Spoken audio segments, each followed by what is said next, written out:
I am a huge fan of the Netflix Daredevil show. The first time I saw it, I thought it was good, but my appreciation for the show and its characters grew over the years, and it kept growing with season 2, and especially season 3. Shortly after the huge success of Daredevil season 3, however, Disney cancelled their deal with Netflix and took the Devil of Hell's Kitchen back for themselves and gave us such classics like She-Hulk, Hawkeye, and of course, Echo.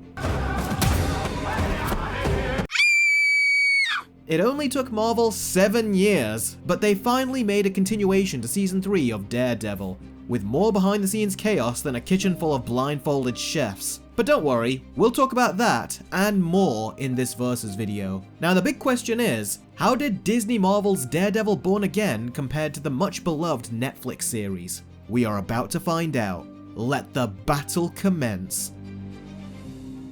Now the Netflix series has 13 episodes to tell its season-long story, and Daredevil Born Again has 9. Now originally, it was supposed to be an 18-episode light reboot. The show was going to be PG-13, the previous seasons were no longer going to be canon, Karen and Foggy were going to die off-screen in the first episode, Matt was going to act like they never existed as he continues to live his life all smiles with his new crew, Vanessa was going to be recast, and the show was going to be less about being a seasons-long story, and was more like an episodic Law and Order style show with breakpoints so it could not only be aired on Disney+, but also on Disney's own ABC channel where they could put in a bunch of commercials. And the whole time, Matt wasn't going to suit up as Daredevil until episode 5. This is the show that Kevin Feige gave the thumbs up to. Gone was the brilliantly paced and adult storytelling, deep character studies, and rich world building, and they only kept Charlie Cox and Vincent D'Onofrio so they could get existing fans to watch the show. Now, I am going to explain later why they decided to go against this format, and it's not what you might think. Now, when they said they were going to rewrite and reshoot Daredevil Born Again, we thought that they were going to start from scratch and just include a few shots from the version that they scrapped, but nope. Sadly, most of this show is Marvel using the stuff they had already shot. They sprinkled in a few additional scenes, such as the opening scene where Foggy dies, the scene where Matt is talking to Frank, the 1 or 2 times he is talking about Foggy to Heather, and a handful of other scenes. But essentially, the majority of this show is the same Law and Order type show that they deemed unfit to be released, with only the final 2 episodes being reshot and rewritten from the ground up. And it shows. These 2 episodes aren't amazing, but they are by far the most captivating part of the show, where the tone, violence, and overall feelings of the original show come back. And sadly, that makes the 7 episodes prior feel padded out and completely pointless. To the point that I honestly think that the very few important story points from the first 7 episodes could have easily been told in just 1 episode. I am not kidding, guys. They already rushed Fisk's election as mayor. I mean, he's running for mayor at the beginning of the episode, and then he gets elected by the end. So all they had to do was end the episode with him saying, "As my first act as mayor, I am effective immediately banning all vigilantes." And at this moment, he has become mayor, Vanessa is back at his side, Matt, Karen, and Foggy could have all witnessed this, and the rest of the season could have been about that. This season just took 9 episodes for Fisk to announce the vigilante ban and gave us a bunch of pointless subplots, with 1 episode being nothing but filler and a tease for Miss Marvel to cross over with Daredevil. And my daughter. Ah, the famous Kamala. Yes, Kamala. I mean, are you kidding me? Who gives a f***? Stupid creative decisions and crossover ideas like this is why the MCU is failing so badly and why people are checking out. But going back to my point, there are many ways they could have condensed this season and had it conclude in 1 or even 3 episodes if they wanted to, but it felt massively padded out to fit 9. I mean, if this show can make Fisk run for mayor and win the election in the first episode, then they could just as easily have him reach his goals in episode 3. I also didn't like how this show just says that Fisk got acquitted over his crimes with Nadeem. That felt like a very dismissive and lazy way to get him out, and I thought that was very belittling to season 3. The first 3 seasons, but especially seasons 1 and 3, did everything they could to fill each episode with an increasingly intense and building story. Something important was happening in every episode, and Daredevil Born Again is the first season where that is not the case. In terms of story and pacing, it is the least eventful season of Daredevil, and for it to only have 9 episodes and not the full 13 was very noticeable, and it didn't do much with the 9 episodes it had. The weekly release schedule also hurt this show. Hector is killed in the 3rd episode, and then we don't get to find out who killed him until episode 9, and at that point, I was already over it. And it just goes to prove how the binge watch model works far better for Daredevil than a weekly one. On top of that, the script sadly lacked the intelligent writing, world building, and consistency that the original series had. So the Daredevil show with a superior story is the Netflix series. Now, Foggy's death scene in episode 1 was indeed a reshoot. And then they cut back to the PG-13 bullshit that they recorded, where they have Matt act all smiles for the rest of the episodes. No, seriously, originally Karen and Foggy died off screen, and this is how Disney wanted him to react to their passings. Like he doesn't give a shit, has moved on, and is happier than he has ever been. That shows how much they didn't give a shit about these characters when they took over this show. But now they have changed it, so the narrative makes it out like he's all smiles after Foggy's death, and after Karen leaves him.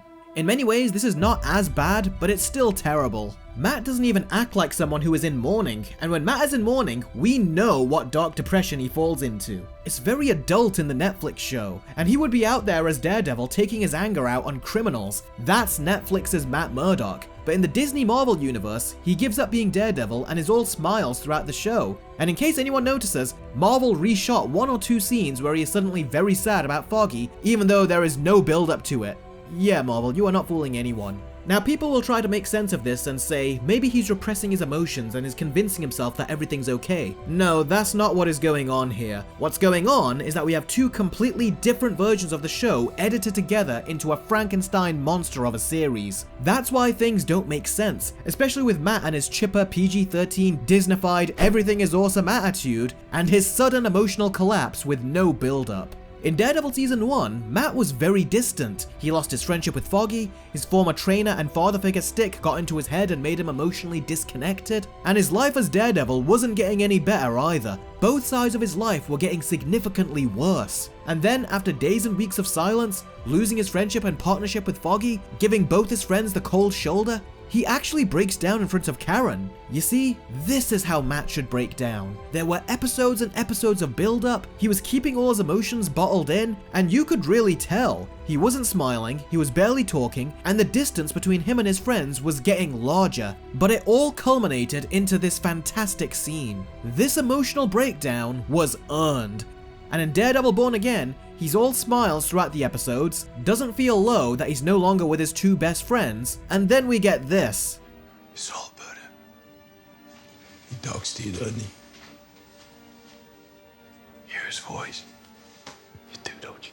Now in isolation, this is a terrific scene, and I mean that too. Charlie Cox and John Bernthal are really acting their hearts out. But unlike Season 1, there was no build up to this scene, and because of that, this fantastic scene doesn't fit in the overall narrative of the show like it should have. It's not until the final 2 episodes that were completely rewritten and reshot where he starts acting like he used to in the previous show, but by that point, it's too little too late. Matt's whole character was very inconsistent in Daredevil Born Again, and I found this to be very distracting, and it really damaged the quality of his arc this season. So the show with a superior character arc for Matt Murdock was the Netflix show. Alright, let's start with the elephant in the room. Daredevil Born Again took both Karen and Foggy out of the show 13 and 31 minutes into episode 1. Now, Karen and Foggy are not only crucial people in Matt's life who ground and help make him the man he is, but they are active contributors to the overall story, and they are his family, the people that he lives for, and he is the same to them as well. But Born Again gives us these new characters who we are just supposed to accept as his new best friends. They feel like work colleagues at best, and the show expects you to accept them as replacements to Karen and Foggy. Black Karen here contributes nothing to the story, his new girlfriend is also useless and quite disrespectfully replaces Karen, which is what the MCU has done twice now, and she is just the boring girlfriend. They hook up laughably quickly, and the show immediately hits us with all the generic couples drama we've seen a million times. He shows up late, she speaks negatively about vigilantes, he argues in defense for vigilantes, she catches him with bruises. They even write moments where they want you to feel that Matt should just tell her his identity, and it's all generic stuff we have seen before, or things that we have seen done much better between Karen and Matt in the original seasons. So it feels like they split Karen in half and injected her into both of these characters here.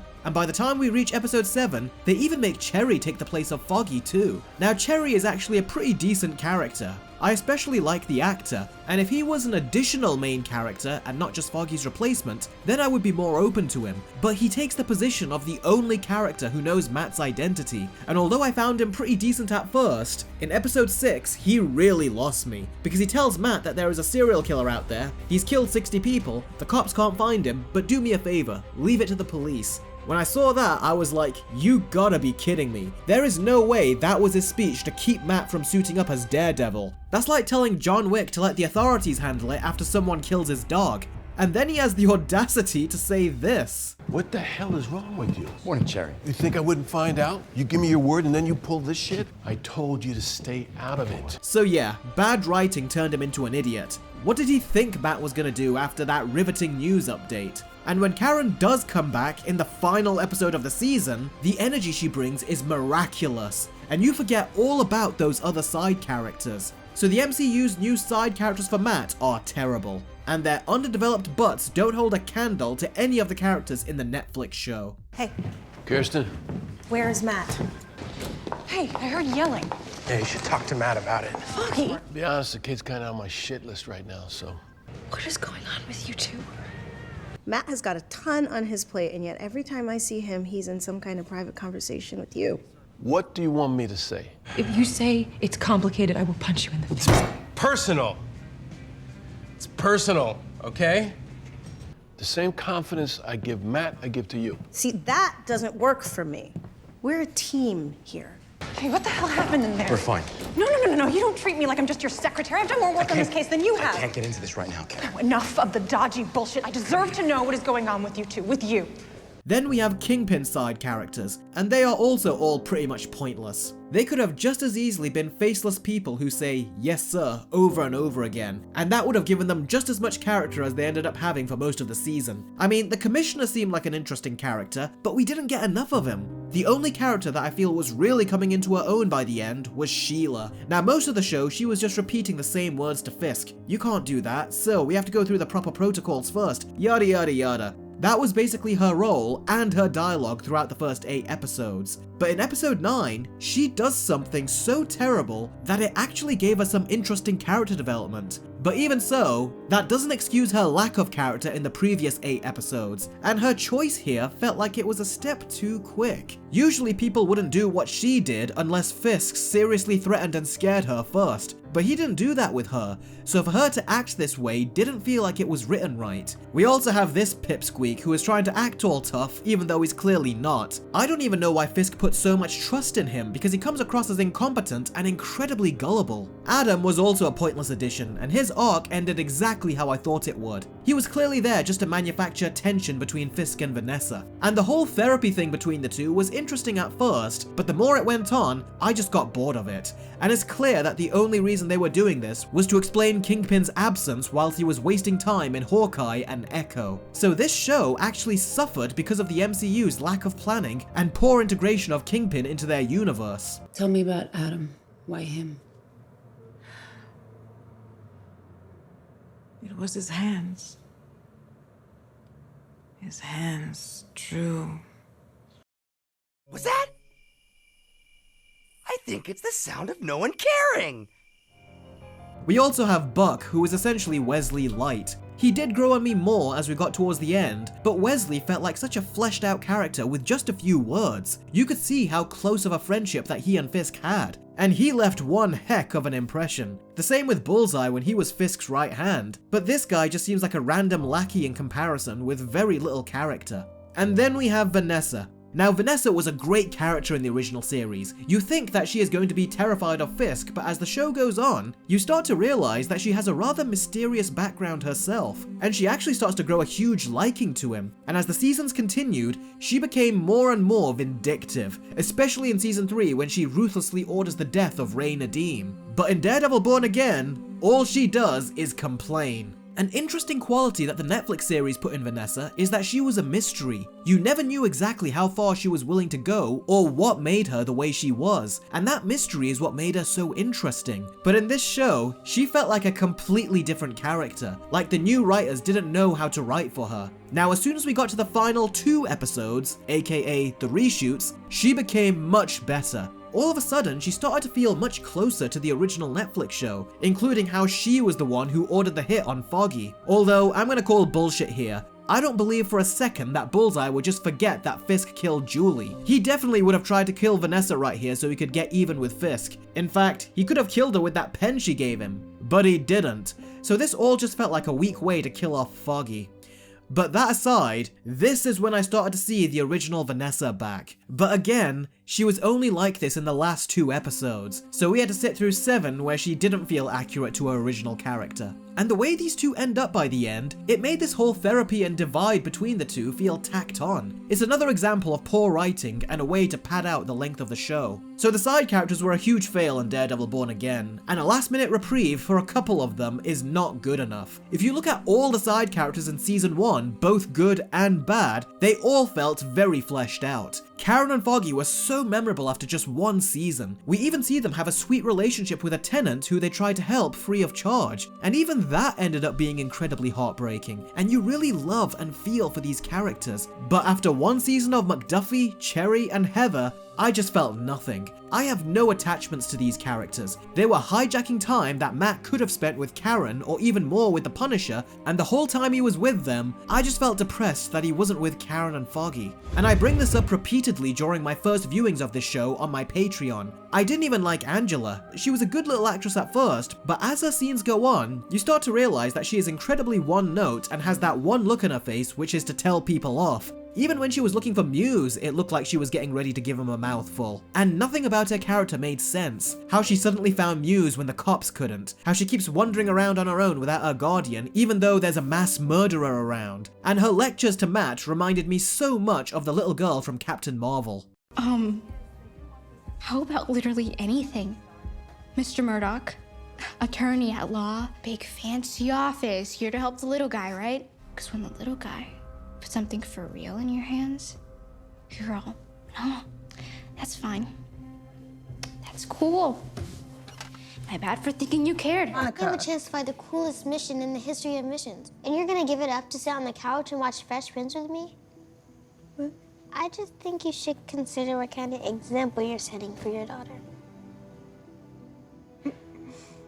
The final thing that really bothered me is that the original series had tons of other memorable side characters, and Born Again refused to use any of them. Brett, Melvin, Marcy, Ellison, even his mother who he just got reunited with in the last season. These are all great side characters, all of which played integral parts in the show, and Daredevil Born Again wants nothing to do with any of them. I mean, Marcy didn't even show up when Foggy died, or during the trial for Bullseye.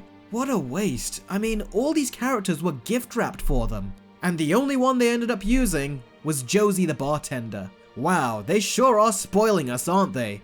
I think I've made my point here. The show with the superior side characters is the Netflix series. Now, Daredevil Born Again introduces one original villain, and that is Muse. Now, in season 1 of Daredevil, we got a very deep and close-up look at the Kingpin's backstory. We learned what his father was like, and how he pushed him to be the ruthless monster that he is today. We saw Fisk kill his father. They showed that the mother even had a dark side to her. Get the saw. And they made everything from the way he dresses, to the way he eats, to the way he stares at a blank white wall have so much meaning. And then in season 3 we got Bullseye, and in that season I would argue they went even deeper. Everything from his childhood, to his North Star struggles, to his therapist, to Julie, it was so good. And the way they show it through the Kingpin's eyes and how he is studying him was so unique and artistically done. And in Daredevil Born Again, we get Muse.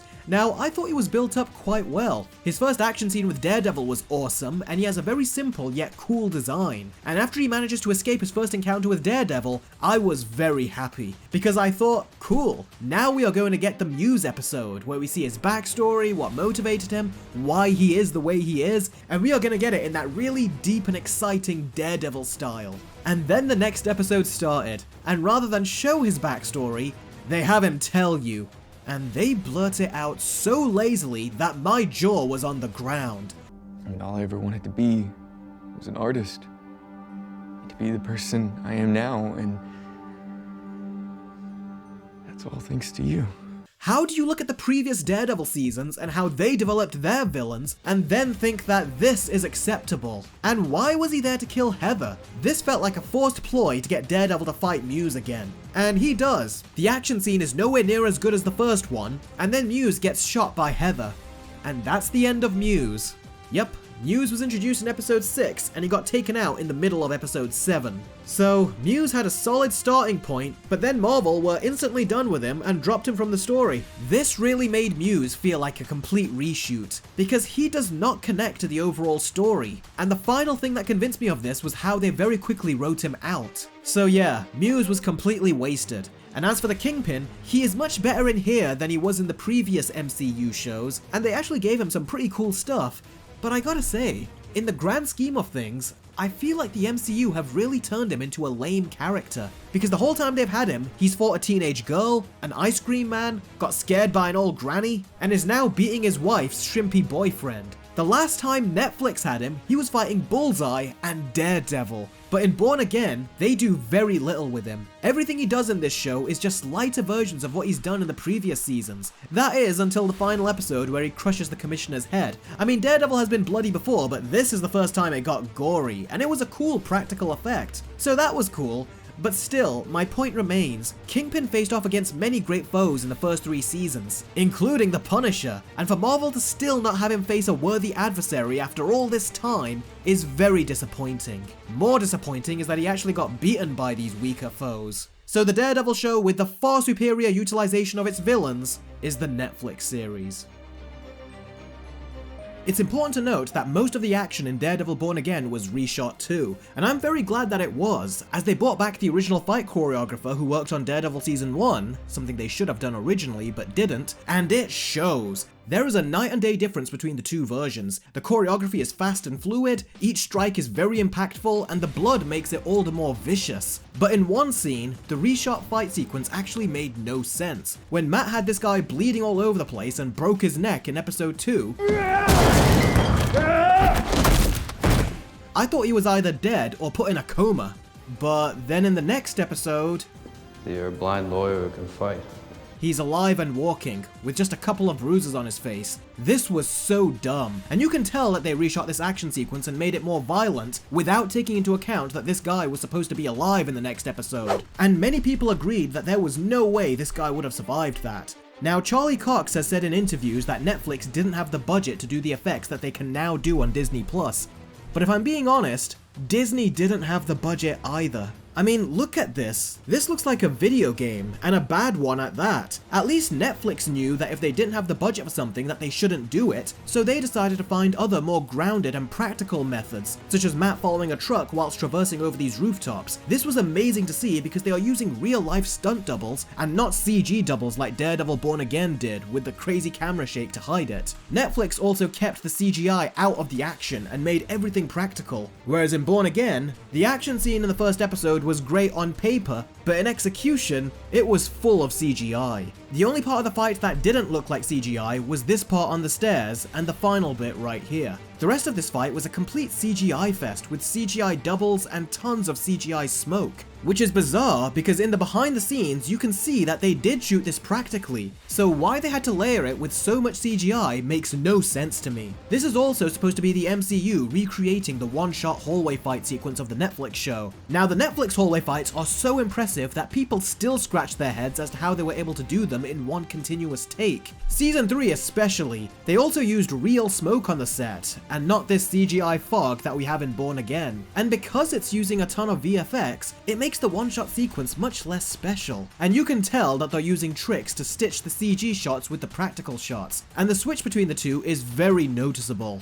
Now that's one action scene. As for the rest of the action scenes in Daredevil Born Again, for the most part, they are actually really good. I liked Daredevil's fight with Muse, Fisk pummeling Adam was satisfying, the action sequence with Daredevil and the Punisher was tons of fun, if not a bit rough around the edges, and then there were a couple other fights that I thought were strangely edited and not all that special. But on the whole, I really liked the action. The big problem, however, is that there was not enough. As I was watching these Born Again episodes weekly, I was also re-watching the original Netflix series, and no matter how slow some of those episodes were, they always gave you a couple of action scenes in each episode. And they managed to do that whilst also maintaining the slow burn and character development that we know and love. But Born Again is very sparing with this action, that when one finally does happen, you wish it could have been longer and more worth your patience, and they really aren't. So although I like the action in both shows, I still prefer the action in the Netflix series. There is just so much more of it. You know they can't afford CGI, so it's all going to be done in camera. They are edited much better, whereas in Born Again they have too many cuts.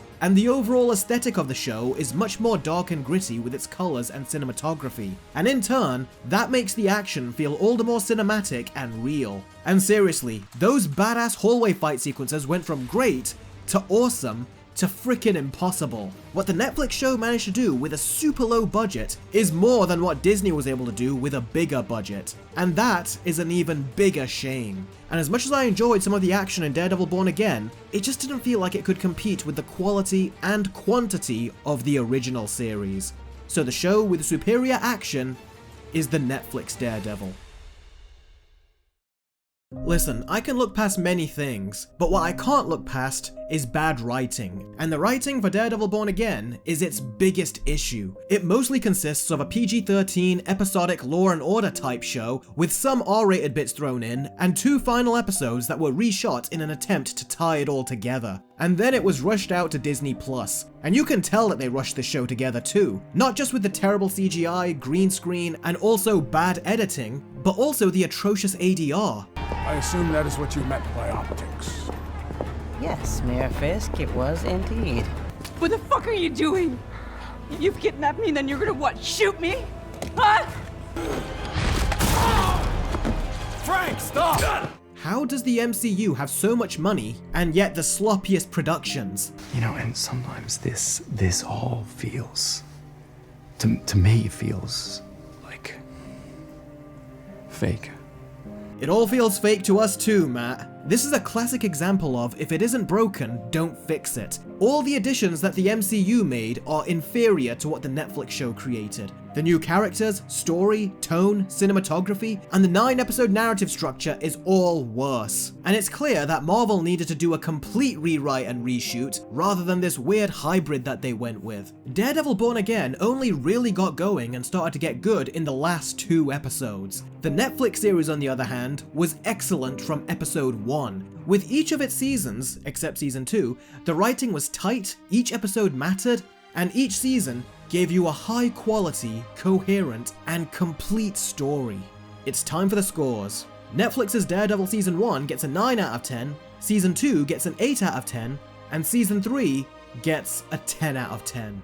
And Daredevil Born Again, at the last minute, it tried to be that Netflix show, but unfortunately, it didn't come close. And throwing in a couple of R-rated action sequences is not enough to distract or blind me to the fact that this show just pales in comparison to the original. So Daredevil Born Again gets an average 5 out of 10. Just to clear things up, Daredevil Season 1 loses 1 point because I was never too into the other leaders in Fisk's circle. They're not terrible, but I did get kinda bored whenever they showed up. And some parts of the show were good on paper, but lacking in execution, such as Foggy and Matt's rift in their friendship. I was with him for a bit, but there was a point where I was like, come on Foggy, get over it. Daredevil Season 2 loses 2 points because it spends so much time making connections with Elektra and the Hand to set up the Defenders, which I already reviewed, when the main storyline that it should have been prioritizing was the trial of the Punisher. But they didn't, and Matt was off with Elektra in an infinitely less interesting storyline that connected to an even less interesting show, and Season 3 is perfect. The first 2 episodes were a bit slow, but that's where my complaints end. But yeah, in Born Again's case, 2 good episodes with a to be continued does not make up for the whole season. Born Again is just full of problems due to it being reworked. And Kevin Feige should have known the show wasn't working from the script phase. Finding out after they had shot about 9 episodes is terrible management, and is truly embarrassing on his end. This whole season was just a big teaser for the next part, which is a common complaint across the MCU, and sadly, this show is no different. Now, if you've kept watching up till this point, I can only congratulate you and apologize. But you'll remember that I said I was going to explain why Marvel reworked this show after giving it the thumbs up to being a PG-13 Law and Order show for TV. Well, now I'll tell you. The only reason they really changed the show to what fans wanted is because of the Marvel's terrible pre-ticket sales. This scared Marvel so much to the point that they announced an R-rated Blade, made a more serious trailer for the Marvels with the Avengers music playing, and even had serious talks about bringing the Avengers back. And finally, announcing reshoots for Daredevil Born Again to make it closer to the original show, as well as officially making their previous seasons canon within the MCU. That's the only reason they changed it, not because they cared about the fans, because if they cared about the fans, they wouldn't have greenlit the original Law and Order type show in the first place. They did it because they realized that you're not going to just accept anything they give you. So these were all parts of panic moves from Marvel, and as a direct result, Daredevil Born Again is a Frankenstein's monster of a project. It's underwritten and lacks the intelligence and sophistication of the Netflix show. All they had to do was hire the original writers and showrunners from the original series and they would have made an amazing season 4. It was the easiest producing job in the world. It was practically gift wrapped for Kevin Feige. But to go down the route that they did, they sabotaged the project for themselves, and gave it the usual reshoot treatment that all incompetent Marvel projects get these days. Even Fantastic Four First Steps is going through reshoots at the time of making this video. So sadly, Daredevil Born Again is a dud, and they better make up for it with season 2. Compared to other MCU shows, Daredevil Born Again is great, but when compared to the original series, it falls way short of its quality roots. What else can I say, except Marvel took these characters away from us for 7 years, only to give us this. And this was not worth the wait.